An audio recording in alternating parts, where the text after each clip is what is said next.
जोहार, मैं हूं शमीम अहमद और आप देख रहे हैं झारखंड बुलेटिन की शुरुआत आज बोकारो की खबर से।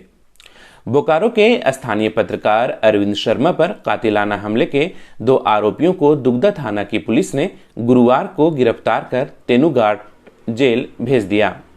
मालूम हो कि पत्रकार हमला कांड के दोनों आरोपियों को गिरफ्तार करने में पुलिस शिथिलता बरत रही थी। इस बीच पत्रकारों की अग्रणी संस्था बोकारो प्रेस क्लब के मामले में दखल के बाद दुगदा पुलिस हरकत में आई और मामले के 2 आरोपी को गिरफ्तार कर जेल भेज दिया। पत्रकार पर हमला की यह घटना बीते 10 अगस्त को हुई थी। पीड़ित पत्रकार थाने में शिकायत दर्ज कराकर कहा कि कोयला चोरी की खबर छपने से नाराज आरोपियों ने उन पर हमला कर उसे अधमरा कर दिया। हमले के बाद घायल पत्रकार अरविंद शर्मा का अब भी बोकारो जनरल अस्पताल में इलाज चल रहा है। अब अगली खबर की ओर रुख कर लेते हैं। झारखंड सरकार उपभोक्ताओं को 100 यूनिट बिजली अब फ्री में देगी, जबकि सब्सिडी का लाभ पहले की तरह ही उपभोक्ताओं को मिलता रहेगा। फिलहाल इसका प्रस्ताव तैयार हो गया है और मंजूरी के लिए इस प्रस्ताव को अब कैबिनेट में लाया जाएगा। वहां से स्वीकृति मिलने के बाद इस प्रस्ताव को झारखंड राज्य विद्युत नियामक आयोग के पास भेजा जाएगा। सूत्रों की माने तो आयोग में टैरिफ की प्रक्रिया अंतिम चरण में है और सितंबर के पहले सप्ताह में टैरिफ की घोषणा की जा सकती है। हो सकता है उसी दिन 100 यूनिट बिजली फ्री देने की घोषणा भी राज्य सरकार की ओर से कर दी जाएगी। सूत्रों से मिली जानकारी के मुताबिक 100 यूनिट फ्री बिजली उन्हीं उपभोक्ताओं को दिया जाएगा जिनका मासिक खपत 300 यूनिट तक है। खपत इससे अधिक होने पर इसका लाभ उन उपभोक्ताओं को नहीं मिल पाएगा। यानी जो उपभोक्ता 100 यूनिट खपत करते हैं उसका बिल 0 हो जाएगा। वहीं 200 यूनिट खपत करने वालों को केवल 100 यूनिट, जबकि 300 यूनिट खपत करने वालों को केवल 200 यूनिट का बिल देना होगा। लेकिन 300 यूनिट से अधिक खपत करने वाले उपभोक्ताओं को पूरा बिल का भुगतान करना होगा। अब खबर चाईबासा से। चाईबासा में 3 दिनों से हो रही लगातार बारिश के कारण पश्चिमी सिंहभूम जिले के मुफस्सिल थाना क्षेत्र अंतर्गत पड़ने वाले कांकुशी गांव में गुरुवार को मिट्टी के घर का दीवार गिरने से 5 वर्ष के बच्चे की मौत मलबे में दब जाने के कारण हो गई। ग्रामीणों के मुताबिक दीवार के पास बच्चा खेल रहा था। उसी समय अचानक भरभरा कर मिट्टी का दीवार गिर गया, जिसके कारण 5 साल का बच्चा उक्त मिट्टी के मलबे में दब गया, जिससे उसकी मौत घटनास्थल पर ही हो गई। वहीं घटना की सूचना मिलते ही मुफस्सिल पुलिस मौके पर पहुंच मामले की जांच करने में जुट गई है। ज्ञात हो कि पिछले 3 दिनों से लगातार हो रही बारिश से जहां लोगों का जनजीवन अस्त व्यस्त हो गया है, वहीं कई घरों में पानी घुस जाने के कारण मिट्टी की घरें धंसने लगी हैं। खबरों में अब बात लगातार हो रहे बारिश की। बंगाल की खाड़ी में बने लो प्रेशर का असर झारखंड के लगभग सभी जिलों में साफ तौर पर दिख रहा है। रुक रुक कर हो रही लगातार बारिश ने लोगों का जीवन अस्त व्यस्त कर दिया है। मौसम विभाग ने राज्य के दक्षिणी और पश्चिमी इलाकों में चेतावनी जारी की है। आगामी 30 व 31 अगस्त को वज्रपात होने की आशंका मौसम विभाग ने जताई है। बुधवार को रुक रुक कर लगातार हो रही बारिश शुक्रवार की सुबह भी जारी रही। चाईबासा के कई इलाकों में 70 से 80 मिलीमीटर, खूंटी में 91 और चतरा में 68 मिलीमीटर के आसपास बारिश दर्ज की गई। वहीं राजधानी रांची में 2 मिलीमीटर के आसपास बारिश हुई है। अब अगली खबर की ओर बढ़ते हैं। लालू प्रसाद यादव की जमानत याचिका पर झारखंड हाईकोर्ट में सुनवाई शुक्रवार यानी आज होगी। जस्टिस अपरेश सिंह की अदालत में याचिका सुनवाई के लिए सूचीबद्ध है।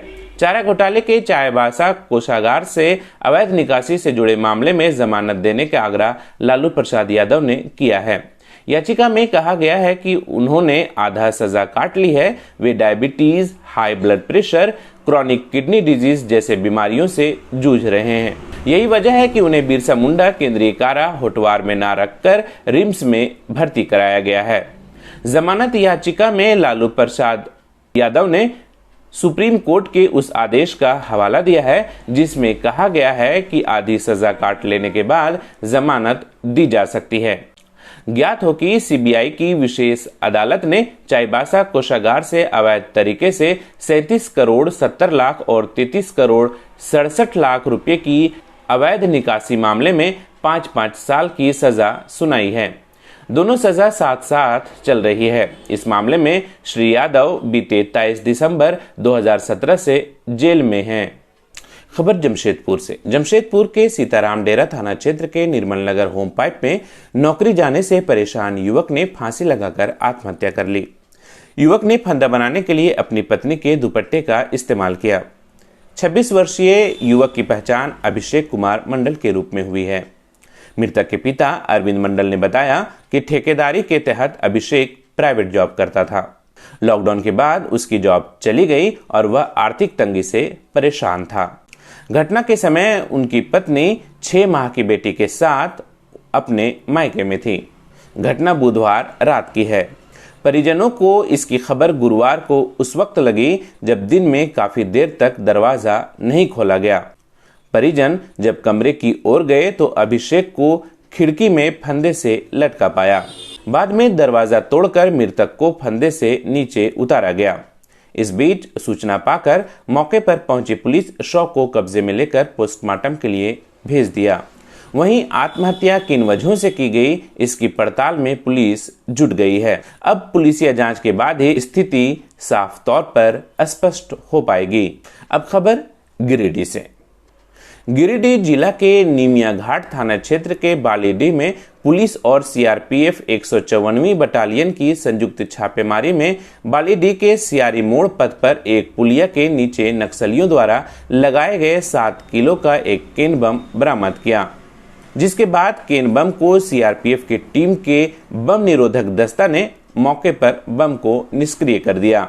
टीम में शामिल डुमरी एसडीपीओ नीरज सिंह, सीआरपीएफ 154बी बटालियन के डिप्टी कमांडेंट मूलचंद, निमिया घाट थाना प्रभारी विकास पासवान समेत सीआरपीएफ के कई जवान इस मुहिम में शामिल थे। निमिया घाट थाना प्रभारी ने बताया कि गिरिडीह एसपी को गुप्त सूचना मिली थी कि नक्सलियों ने डुमरी के सियारी मोड़ ग्रामीण पथ पर केन बम लगा रखा है।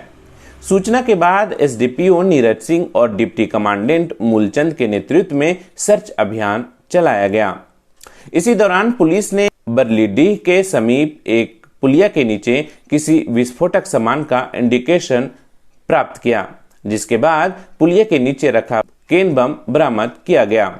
ज्ञात हो कि टीम को जिस स्थान पर केन बम मिला है वह स्थान उग्रवाद प्रभावित डुमरी और नावाडीह के सीमा पर स्थित है। आज के बुलेटिन में बस इतना ही। फिर कल झारखंड बुलेटिन लेकर हाजिर होंगे। तब तक के लिए धन्यवाद। Subscribe now and press the bell icon. Never miss an update.